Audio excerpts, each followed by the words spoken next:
먼저 오늘 본문 8절 말씀을 다시 한번 읽어보면 너는 뇌물을 받지 말라. 뇌물은 밝은 자의 눈을 어둡게 하고 의로운 자의 말을 굽게 하느니라. 이렇게 말씀하셨어요. 이 말씀을 보면 결론적으로 뇌물을 받지 말라는 것입니다. 또 뇌물을 받는 사람이 있으면 누군가 주는 사람도 있다는 얘기고요. 주로 이 말씀은 당시 재판관들에게 하는 말씀이기는 하지만 재판관뿐만 아니라 모든 사람에게 적용될 수 있는 말씀이라고 믿습니다. 고대 근동 지방의 뇌물은 현대 우리가 살고 있는 관점에서의 우리가 생각하는 그 뇌물과는 차원이 다릅니다. 물론 지금도 그런 뇌물이 있지만 당시 뇌물로 사용될 수 있는 물품은 보통 은세겔로부터 가축의 영역에 이르기까지 경제적으로 엄청난 이득을 취할 수 있는 것들이었다고 합니다. 그러니까 고대 근동에서 주는 뇌물은 작은 것을 의미하는 것이 아니라 경제적으로 엄청나게 이득이 되는 그런 것들이었습니다. 그런데 오늘 본문을 보면 뇌물을 받음으로 인한 부작용에 대해서 말씀해 주고 계세요. 먼저는 뇌물을 받게 되면 밝은 눈이 어둡게 된다, 이렇게 말씀하셨어요. 눈이 밝으면 모든 것이 선명하게 보입니다. 하지만 눈이 어두우면 모든 것이 흐릿하게 보이거나 아예 보이지 않습니다. 뇌물을 주는 목적이 무엇입니까? 나를 좀 잘 봐달라는 것 아닙니까? 내가 올바르면 뇌물을 줄 필요가 없죠. 또는 정상적으로 이루어지는 일인데도 뇌물을 줄 이유 없습니다. 그렇지 못하기 때문에 뇌물을 주는 거죠.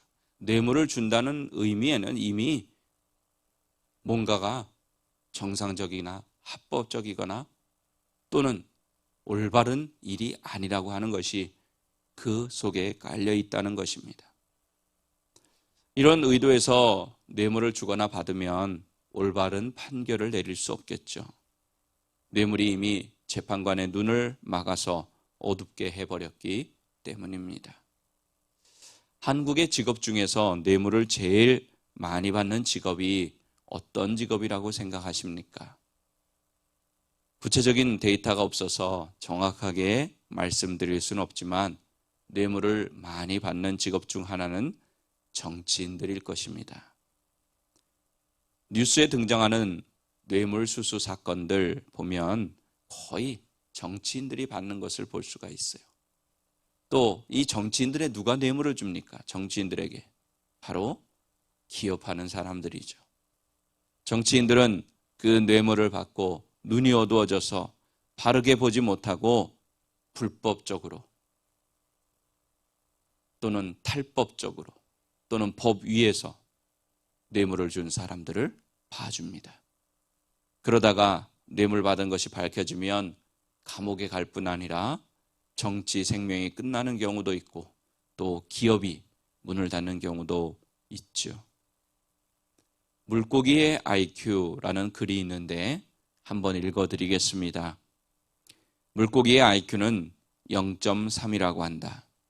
다른 물고기들이 낚시에 걸려 물 밖으로 끌려가는 것을 보고서도 또 입질을 한다. 그리고 또 끌려가는 동료의 발버둥 치는 모습을 보고서도 여전히 입질을 계속한다. IQ가 0.3의 수준에 머물러 있기 때문이다. 그러면 정치인의 IQ는 얼마나 될까? 역시 0.3이라고 한다. 동료 정치인이 뇌물을 먹고 끌려가는 것을 보고도 또 뇌물을 먹는다. 그래서 10년 전에도 작년에도 오늘도 끌려가는 정치인은 여전히 발생한다. 그 일은 내일도 앞으로도 계속 나타날 것이다. 그러면 보통 사람들의 IQ는 얼마나 될까? 역시 0.3을 넘지 못한다. 지난날의 은혜를 곧 잊어버리고 옆 사람이 하나님을 믿어 복받는 것을 보면서도 하나님을 믿지 못하고 있는 것이다. 공감이 가는 글입니다. 사람이 물고기보다 머리가 훨씬 좋은 것 같아도 결국 물고기와 IQ가 똑같은 사람이 이 세상에는 참 많다는 것이죠.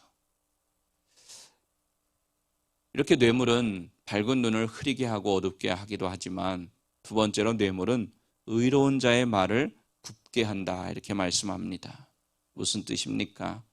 의로운 자는 의로운 말을 해야 하는데 뇌물을 받으면 의로운 말을 할 수 없게 된다는 뜻입니다. 바른 말을 할 수 없게 된다는 뜻이에요. 즉 뇌물을 받게 되면 공정성이 무너집니다. 형평성이 무너지는 거예요. 모든 사람이 공정하게 판단을 받아야 되는데 뇌물로 인해서 힘없고 가난한 사람들은 불공정한 대우를 받습니다. 시대마다 뇌물이 없던 시대는 없었습니다. 하지만 하나님께서는 오늘 말씀을 통해서 분명히 뇌물을 받지 말라고 하십니다. 뇌물이 가져다주는 부작용 때문에 그렇습니다. 뇌물을 받으면 당장 삶이 더 윤택해질 것 같고 잘 살 것 같지만 그렇지 않습니다. 제가 볼 때 미국이라는 나라는 공식적으로 뇌물을 주는 것을 인정하는 나라입니다. 미국의 로비스트가 약 10만 명 정도 된다고 합니다. 미국은 로비 활동을 법적으로 인정하고 있습니다. 법적으로 인정하고 있지만 이 로비 활동은 결국 무엇입니까? 뇌물을 주는 것입니다. 꼭 뇌물만 주는 것은 아니지만 로비를 하려면 반드시 뇌물이 따라와야 합니다. 이런 세상 가운데서도 그리스도인은 뇌물을 받지도 말고 주지도 말아야 합니다. 받는 것도 문제지만 주는 것도 문제입니다. 내가 뇌물을 줌으로 인해서 그 사람에게 공정하게 판단하지 못하도록 만드는 것이기 때문에 그 사람으로 죄를 짓게 만드는 것입니다. 그리스도인들이 뇌물의 문제에 있어서 깨끗할 때 세상은 함부로 우리를 대하지 못합니다. 메간 매직이 성행했던 1899년 당시 어느 지방관리로 임명된 사람이 기독교인이 많다는 이유로 부임을 꺼린 사건이 있었다고 합니다. 자기가 새로 부임할 지역에 기독교인들이 많다는 이유로 가지 않겠다는 것이에요. 북쪽 지방에서 새로 군수로 임명된 양반이 부임을 거부하고 영남 지역으로 옮겨달라고 요청하였는데 그 이유는 북쪽 지방에는 예수 믿는 사람들이 많기 때문이라는 것입니다. 기독교가 북쪽에서부터 시작되었죠. 이에 대해서 그 당시 대한 그리스도인 회보는 예수교 신자들은 하나님을 공경하고 이웃을 사랑하며 아무런 잘못을 행하지 않는데 예수교인 때문에 부임하지 못한다는 것은 말이 되지 않는다. 이렇게 지적을 하기도 했습니다. 그 양반이 부임을 거부하는 이유는 가서 자기가 높은 자리에 있으면서 군수로 있으면서 백성들의 재물을 빼앗아 가지고 자기의 부를 취해야 되는데 부를 축적해야 되는데 예수교는 그런 부당한 행동에 대해서 좌시하지 않을 것이기 때문이라고 그렇게 이야기했다고 합니다. 실제로 1900년도에 황해 감사로 있던 윤덕영은 흉년 중에서도 가난한 백성들에게 과중한 세금을 거두어 예수교인들의 강력한 항의를 받았고 결국은 해직되었습니다. 초기 기독교인들은 부정부패를 용납하지 않았습니다. 그들은 스스로 깨끗한 것도 중요하지만 우리가 사는 사회를 깨끗하게 만드는 것도 중요하다는 사실을 알았기 때문입니다. 그런데 요즘이 아니죠. 굉장히 오래되었습니다. 이렇게 우리 하나님께서 대표적으로 뇌물을 이야기하셨지만 결국은 거룩한 삶, 깨끗한 삶을 살라고 하셨는데 오히려 교회 안에서 또 교회가 부정부패에 앞장서는 경우가 너무나도 많이 있고 또 주의 종들이 그것을 묵인하고 실제로 주의 종들이 그런 불법과 탈법을 행하는 경우가 얼마나 많은지 모릅니다. 사랑하는 오린교회 가족 여러분, 우리는 말씀대로 또 이런 아까 말씀드린 그런 믿음의 선배들이 보여주었던 신앙의 모습을 이어가야 합니다. 내가 조금 손해보는 것 같고 내가 억울해도 우리는 절대로 하나님이 하지 말라고 하는 것은 하면은 안 됩니다.